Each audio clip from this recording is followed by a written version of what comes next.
टिके समय काढ़ी मो भाई भौणी मैंने ये कहानीटी को शुणु। जदि भिडियोटी भल लगे लाइक करदे एवं एमतीका भिडियो देखा चाहते चैनल सब्सक्राइब करदे आ कमेंट रे एस लिखि जनईदेवे। गोटे दिन गोटे सहरी परिवार परिवार कह गले स्वामी स्त्री एवं छोट पुओटीए से थे मेला को बुलवाक बाहर मेला पुओटी हजिगला।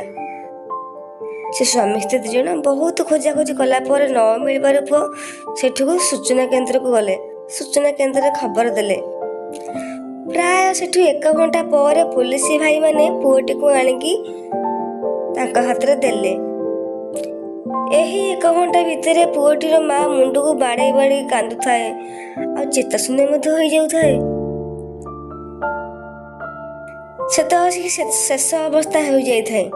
पुओटी तो मिल सारे पुलिस भाई मैंने पुओ को फेरी सारे।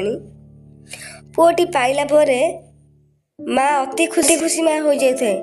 तापर से स्वामी स्त्री 2 जन एवं पुओ धरी जाए बस रे बसी पड़े।